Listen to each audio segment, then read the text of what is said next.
जय हिंद दोस्तों, कैसे हैं आप सब और कैसी चल रही है आपकी तैयारी। एक नया दिन और नया जोश के साथ हम आज पढ़ने वाले हैं अनुपात समानुपात का पार्ट थर्ड।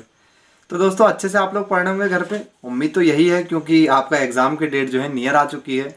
अगर आपको ऐसा मान के चलेंगे तभी जाके आपकी पढ़ाई क्या होने वाली है, अच्छी होने वाली है। अदरवाइज जो ये सोचेगा कि मेरे लिए अभी टाइम बहुत है, मैं तो आराम से पढ़ लूँगा, तो उसका दोस्तों सिलेक्शन नहीं होने वाला है। ठीक है, तो दोस्तों औरों से भीड़ में आगे निकलना है तो खुद को थोड़ा आगे और मतलब झोंकना भी पड़ेगा, थोड़ी एक्स्ट्रा मेहनत भी करनी पड़ेगी। आपके दोस्त क्रिकेट खेलने जाते होंगे या फिर कहीं मौज मस्ती करने जाते होंगे, लेकिन आपको वहाँ नहीं जाना है। ठीक है, आपको अपने दोस्तों के साथ बिल्कुल भी वही शामिल नहीं करनी है चीज़ें, क्योंकि उनका फ्यूचर और आपके फ्यूचर में फ़र्क है।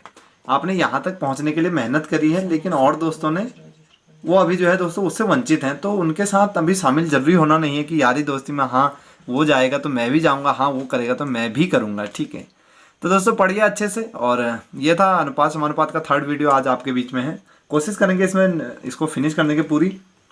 तो दोस्तों स्टार्ट करते हैं। और ये टाइप जो है सबसे आसान टाइप, सबसे बेसिक, यानी बच्चे को उंगली पकड़ के अगर कहें ना कि सिखा दें तो वो भी सीख जाए वाली बात है। ठीक है, तो पहला क्वेश्चन देखिए दोस्तों, आपसे कह रखा है एक्स रेशियो वाई जो है 2:3 है और वाई रेशियो जेड कितना है 2:1। तो आपको दोस्तों पहले क्या दे रखा है, तो आप कहेंगे एक्स और वाई।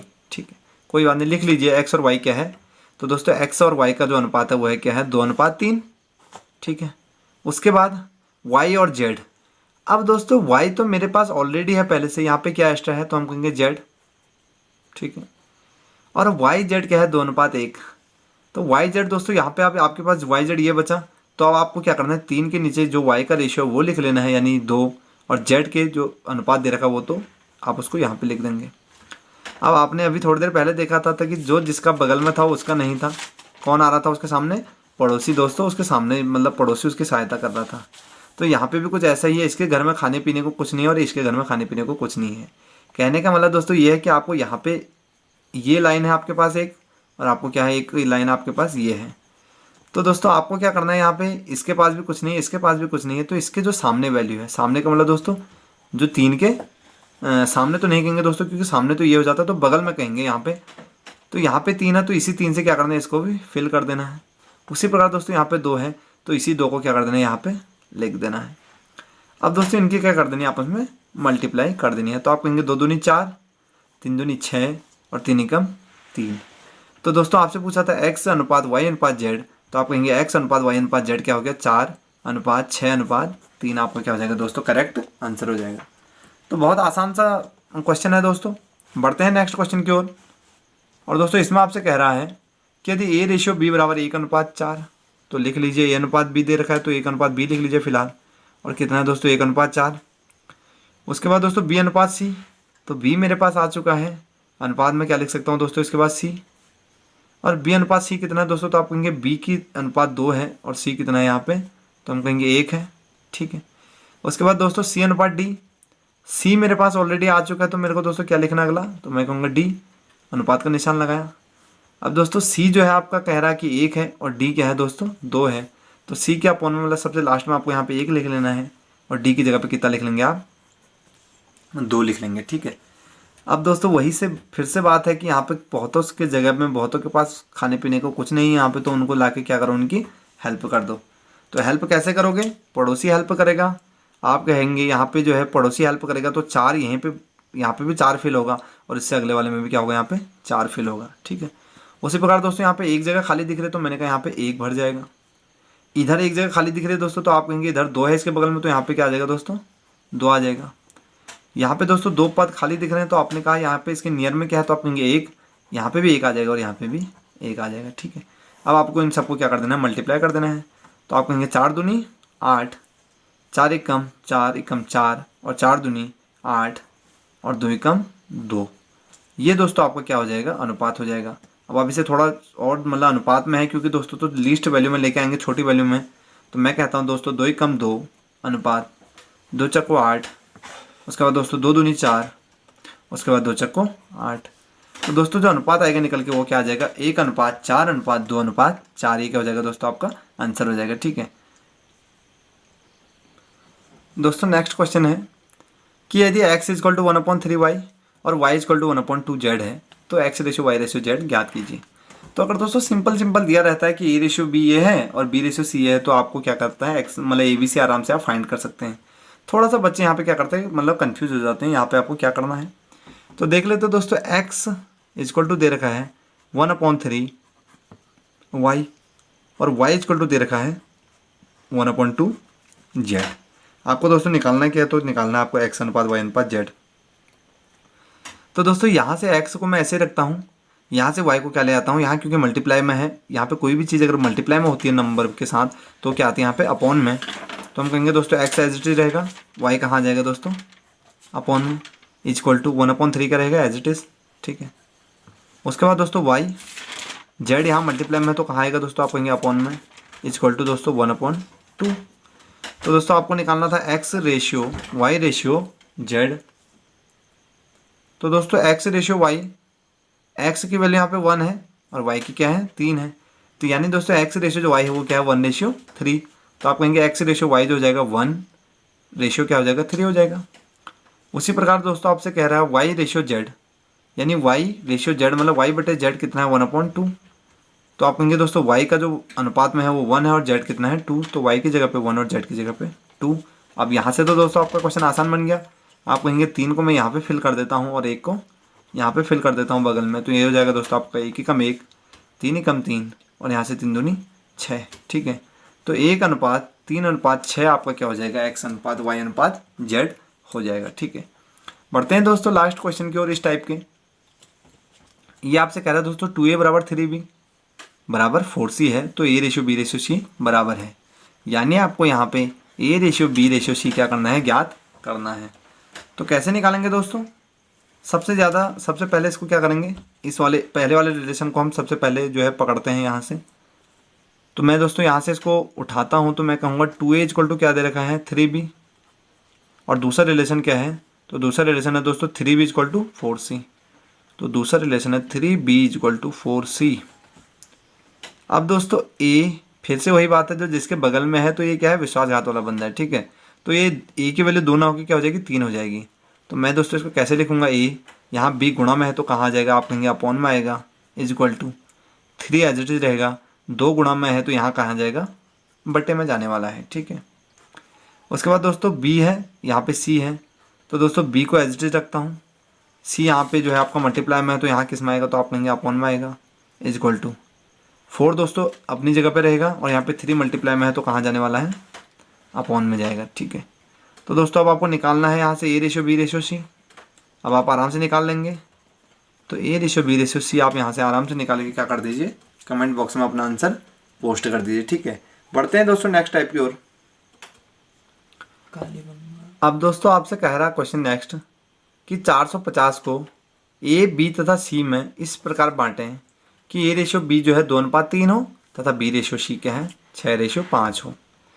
अब दोस्तों बांटना तो किस में है, आप कहेंगे a b और c में, लेकिन अनुपात क्या दे रखा है, एक बार तो a और b का दे रखा है और अगली बार किसका दे रखा है, तो आप कहेंगे b और c का। तो दोस्तों अगर मुझे यहाँ से a b और c का अनुपात दे देते या a अनुपात b अनुपात c निकल जाता तो मज़ा ही आ जाता ना। तो निकाल लीजिए दोस्तों, तो आप कहेंगे a रेशियो b कितना है 2:3, यानी दोस्तों a और b 2 और 3 दे रखा है। उसके बाद दोस्तों b और c दे रखा है, तो b मेरे पास ऑलरेडी है तो क्या लिख दूंगा यहाँ पे c, और ये कितना है दोस्तों 6:5। तो b के नीचे क्या आ जाएगा दोस्तों 6 और c के नीचे यहाँ पे 5। खाली जगह है तो खाली जगह से भर दो, आप कहेंगे 3 के सामने खाली है तो यहाँ पे 3 आ जाएगा, यहाँ पे 6 की जगह में खाली तो यहाँ पे 6 आ जाएगा, ठीक है। तो गुणा करेंगे दोस्तों यहाँ से कितना हो जाएगा, तो आप कहेंगे 6 दूनी 12 अनुपात 6 त्रिका 18 अनुपात 5 दिया 15। इतना आराम से कर लेंगे गुणा भी। तो दोस्तों क्योंकि हम अनुपात पढ़ रहे हैं तो हमको क्या करना है लीस्ट वैल्यू में से लेके आना है। तो दोस्तों लीस्ट वैल्यू में लाऊंगा तो किससे काटूंगा, तो आप कहेंगे 3 से क्या कर दो, तीनों को काट दो।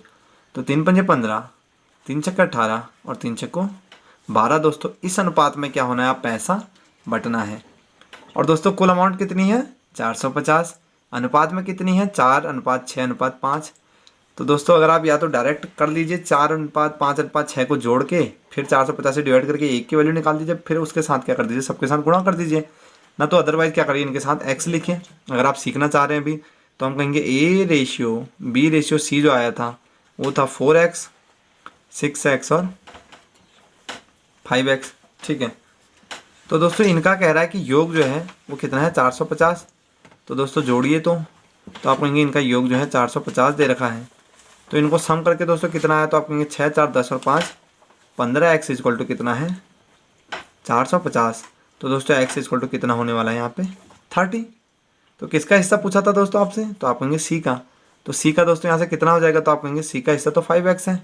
तो यहाँ से अगर मैं c का हिस्सा निकालने को कहूँगा तो आप कहेंगे c का जो है हिस्सा है वो हो जाएगा दोस्तों आपका 5x, यानी कि 5 गुणा x की वैल्यू कितनी है, तो आप कहेंगे 30।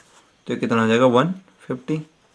यहीं पे दोस्तों आपसे b का हिस्सा पूछ ले तो आप कहेंगे 6x, x की वैल्यू 30 यानी 30 छक्के 180 क्या हो जाएगा b का।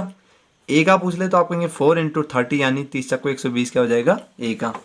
अब दोस्तों आपसे किसी के भी इनमें से अंतर पूछ ले कि a व c के हिस्से का अंतर ज्ञात कीजिए, तो उसके लिए क्या करना है, a और c के हिस्से का अंतर पूछेगा तो आपको यहाँ पे दोस्तों गुणा करने के बाद अंतर नहीं देखना है, ठीक है। x की वैल्यू गुणा करने के बाद अंतर नहीं देखना है क्योंकि वो थोड़ा लंबा, मतलब फिर आपको गुणा करो उससे, तो अच्छा आप क्या करिए, आप अनुपात में अंतर देखिए। आप कहेंगे इसको 5x मिल रहा है, एक c को a को 4x मिल रहा है, तो आप कहेंगे मैंने इनका अंतर निकाला तो 5x में से 4x जाता है, खाली x बचा और वही अंतर तो कितना है 30 है, मतलब x की वैल्यू क्या है 30 है। तो x की वैल्यू 30 है यानी अंतर क्या हो जाएगा 30 हो जाएगा। अगर दोस्तों आपसे a और b के भाग का अंतर पूछ ले, a और b के, तो आप कहेंगे a को 4x मिला b को 6x मिला, तो दोस्तों अंतर कितना आया, तो दोस्तों आप कहेंगे अंतर कितना आया 2x आया। 4x और 6x का अंतर कितना आया 2x, x की वैल्यू 30 है तो 2x की वैल्यू कितनी हो जाएगी 60 हो जाएगी, ठीक है। और दोस्तों आपका अंतर क्या हो जाएगा 60 हो जाएगा। तो एक क्वेश्चन से हमने यहाँ पे 4 से 5 क्वेश्चन डिस्कस कर दिए हैं, ठीक है, अलग अलग, ठीक है। अब बढ़ते हैं दोस्तों नेक्स्ट क्वेश्चन की ओर। सेम पैटर्न पे जैसे मैंने आपको बोला उसी पे बेस्ड है पूरा। नेक्स्ट क्वेश्चन आपसे कह रहा है दोस्तों कि 1200 की राशि को आपने क्या किया है, ए बी तथा सी में 5:7:13 के अनुपात में बांटा है या वितरित किया है, तो सी तथा बी के हिस्सों का अंतर। तो मैंने अभी ऐसा ही क्वेश्चन आपसे ऊपर डिस्कस किया था। तो दोस्तों टोटल अमाउंट कितनी है, टोटल अमाउंट या फिर कुल राशि, तो आप कहेंगे वो है 1200 रुपये। किस अनुपात में बांटा है दोस्तों, तो आप कहेंगे ए बी सी 3 बंदे हैं, इसको अगर 5x मिलता है तो इसको 7x मिलने वाला है और इसको 13x मिलने वाला है। तो दोस्तों कुल अमाउंट में 1200 है, रेशियो में 7 और 5 12 और 13 25x है। तो आप कहेंगे दोस्तों यहाँ से a का 5x प्लस b का 7x प्लस c का 13x ये अनुपात में है इक्वल टू कुल योग कितना है 1200। तो दोस्तों जब ऐसे जोड़ेंगे तो कितना आ रहा है 25x इक्वल टू 1200। तो x इक्वल टू कितना होने वाला है यहाँ से, तो आप कहेंगे 25 चक्को 100 और यहाँ से 200 25 अट्ठे 200 क्या हो जाएगा, x की वैल्यू क्या हो जाएगी दोस्तों 48। अब आपसे पूछा है दोस्तों कि c तथा b के हिस्सों का अंतर कितना होने वाला है, ठीक है।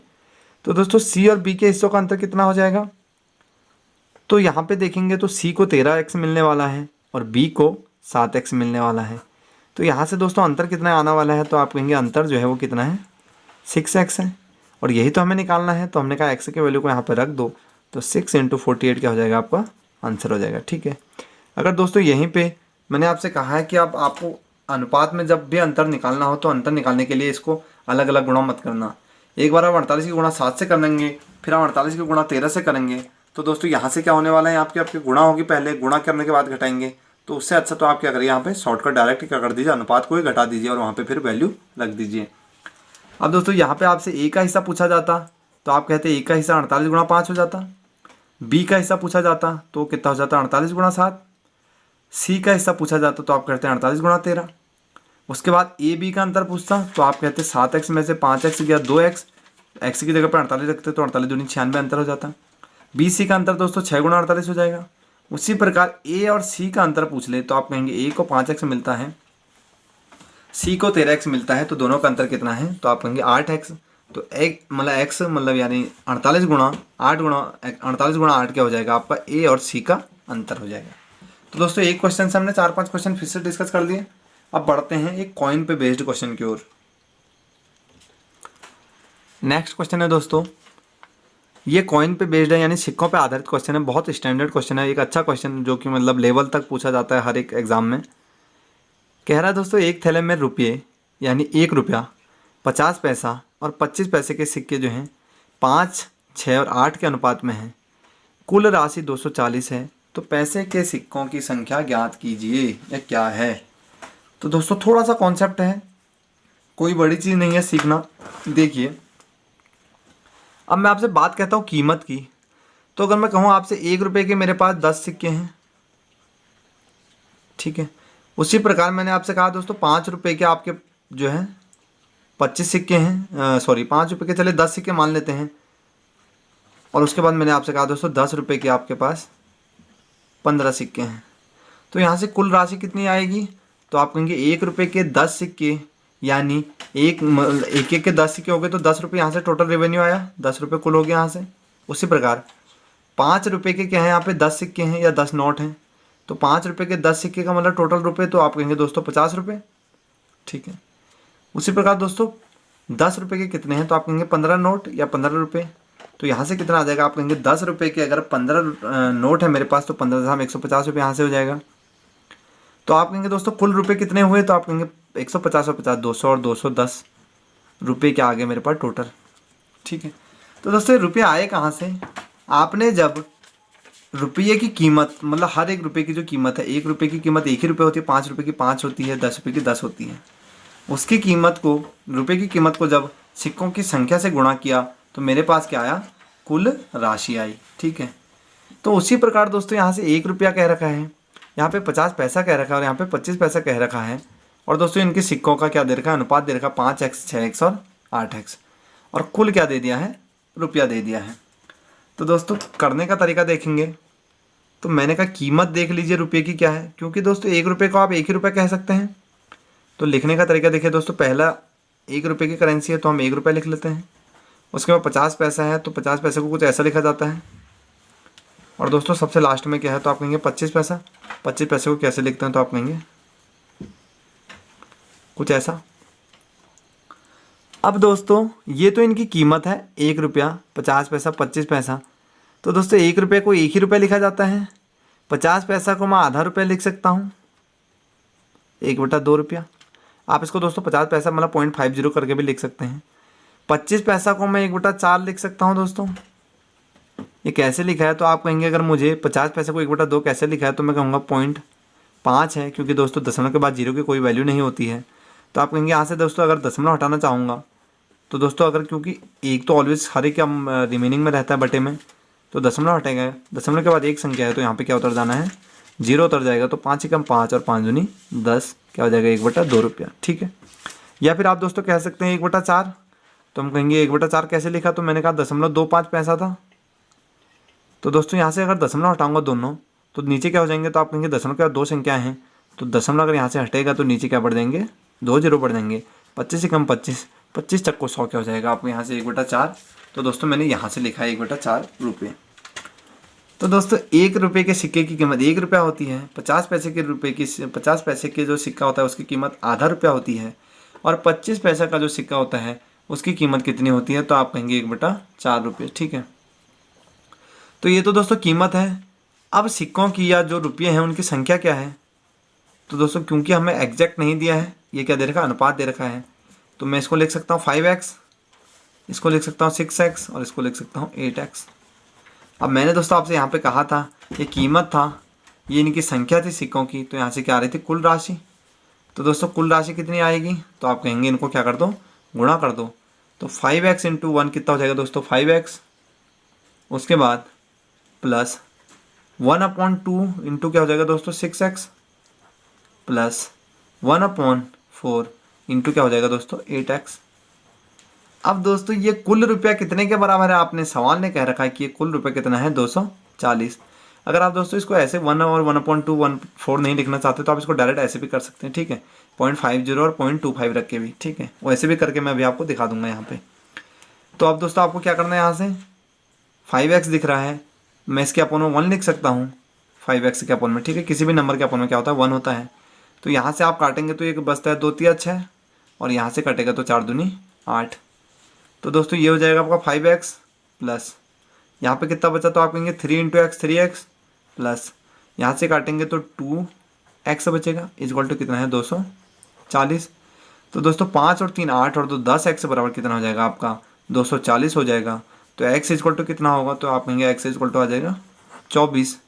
आपसे पूछा था दोस्तों पैसे के सिक्कों की संख्या, तो पैसे के सिक्कों की संख्या अनुपात में कितनी है, तो आप कहेंगे 5, 6, 8, यानी ये वाली 8x क्या है, पैसे के सिक्कों की संख्या। तो दोस्तों यहाँ पे पैसे, कौन से पैसे नहीं कहा है, तो आप हम लिख देते हैं यहाँ पे सवाल में कि 25 पैसे के सिक्कों की संख्या ज्ञात कीजिए।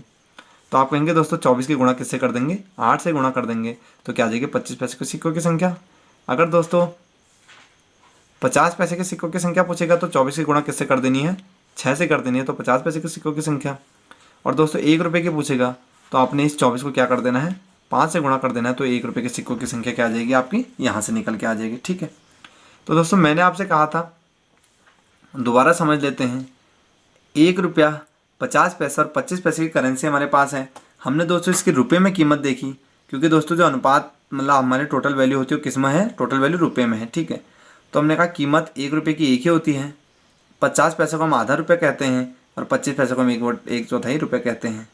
तो दोस्तों 1 रुपये की अगर 5, क्योंकि दोस्तों ये अनुपात है, ये एग्जैक्ट वैल्यू नहीं है, तो 1 रुपये के अनुपात में 5x है, तो ये कितना हो जाएगा टोटल होकर 5x × 1, तो 5x ही हो जाएगा। आधा रुपये के अगर आपके पास 6x अंक हैं तो इनके दोनों की मल्टीप्लाई होकर क्या आ जाएगा, 3x आ जाएगा। इस प्रकार इन दोनों की मल्टीप्लाई होकर 2x आ जाएगा। तो दोस्तों अनुपात में जो योग आया था वो 10x आया था, जबकि सवाल ने कितना कहा था, योग 240 कहा था। तो यहाँ से x की वैल्यू कितनी आ जाएगी दोस्तों, 240 आ जाएगी। ठीक है, सॉरी x की वैल्यू कितनी आ जाएगी, 24 आ जाएगी। और यहाँ से आप x की वैल्यू रख के तीनों की संख्या क्या कर सकते हैं, यहाँ पे निकाल सकते हैं, जिसकी आपसे पूछी जाए। अब अगर दोस्तों आपको यहाँ पे इनको फ्रैक्शन में नहीं लिखना है तो आप कहेंगे 25 पैसे, 1 रुपये के कितने सिक्के हैं, तो 1 रुपये को मैं 1 ही रुपये लिखता हूँ। 50 पैसे को चलिए मैं 0.50 ही लिख लेता हूँ या 0.5 लिख लेता हूँ। 25 पैसे को क्या लिख लेते हैं, 0.25 लिख लेते हैं। ठीक है, उसके बाद इनका अनुपात दोस्तों क्या दे रखा है, तो आप कहेंगे अनुपात है 5x, उसके बाद 6x और उसके बाद 8x। तो दोस्तों यहाँ से मल्टीप्लाई करेंगे तो ये 5x ही आएगा, 5x × 1 5x प्लस 6 × 0.5 होकर 6 पंजा 30 बना देगा। और 30 के बाद क्योंकि दशमलव के बाद एक संख्या है तो यहाँ पे क्या लग जाएगा, दशमलव लग जाएगा, यहाँ पे 3x आ जाना है प्लस 25 अट्ठे दोस्तों 200 होता है, लेकिन 200 के पीछे 2 जीरो हैं और यहाँ पे दशमलव के बाद 2 संख्या हैं, तो 2 जीरो लेफ्ट करके हम दशमलव लगा देंगे, तो यहाँ से कितना आ जाना है, 2x आ जाना है। तो दोस्तों ये आ जाएगा आपका 5, 3, 8 और 2 10x, और 10x बराबर कितना दे रखा है, 240। तो x बराबर यहाँ से भी कितना आएगा, 24 से आने वाला है। ठीक है, तो अगर दोस्तों आपको ये सब प्रोसेस नहीं जाना तो आप ऐसे भी कर सकते हैं। ठीक है दोस्तों, लास्ट क्वेश्चन है इस वीडियो का, मे बी क्योंकि इससे अगले वीडियो में हम क्या करेंगे, इसको फिनिश करेंगे। तो ये वाला क्वेश्चन कुछ अच्छा क्वेश्चन है, देख लीजिए। एक व्यक्ति के पास 1 रुपये, 5 रुपये तथा 10 रुपये के नोटों के रूप में कुल धनराशि 640 है। तो दोस्तों जो रुपये हैं वो किस किस अनुपात में हैं, तो आप कहेंगे 1 रुपये का सिक्का है, 5 रुपये का सिक्का है और 10 रुपये का सिक्का है। इनकी दोस्तों अमाउंट कितनी है, तो आप कहेंगे 640। अब हमें नहीं पता कि 1 रुपये के कितने नोट हैं या सिक्के हैं, 5 रुपये के कितने नोट या सिक्के हैं और 10 रुपये के कितने नोट या सिक्के हैं, लेकिन दोस्तों इनकी टोटल अमाउंट कितनी है, 640। लेकिन दोस्तों एक लाइन आपसे कहे कि प्रत्येक प्रकार के नोटों की संख्या क्या है, समान है। यानी दोस्तों यहाँ से तो रुपये जो इनकी कीमत है वो आ गई। अब दोस्तों मैंने कहा संख्या क्या हो जाएगी, तो आपने कहा संख्या तीनों की समान है, यानी इसकी अगर x है तो इसकी भी x है और इसकी भी x है। और दोस्तों कीमत और संख्या मिलके क्या बनाते हैं, कुल योग बनाते हैं। ऊपर का आपके क्वेश्चन देख लिया ऊपर का। तो दोस्तों यहाँ से कीमत को मैं जब मतलब 1 रुपये के x नोट होंगे तो यहाँ से कुल अमाउंट कितनी आ जाएगी, x प्लस 5 रुपये के x नोट होंगे तो दोस्तों कुल अमाउंट कितनी आ जाएगी, 5x प्लस 10 रुपये के कुल नोट x होंगे तो कितनी आ जाएगी, 10x आ जाएगी। तो दोस्तों आपसे कह रखा है कि जो ये योग है किसके बराबर है, 640 के। तो हमने कहा x प्लस 5x यानी 6x प्लस 10x बराबर 16x इक्वल टू कितना हो जाएगा दोस्तों, सवाल ने कहा है 640। तो दोस्तों x इक्वल टू क्या होने वाला है, तो आप कहेंगे 16 चक्को 64 हो जाएगा, x इक्वल टू आ गया 40। अब दोस्तों आपसे कह रखा है कि कुल मिलाकर उसके पास कितने नोट हैं, तो आपको आंसर में यहाँ पे 40 नहीं करना है, गलती से भी आप 40 मत करना, क्योंकि कुल नोट पूछे हैं।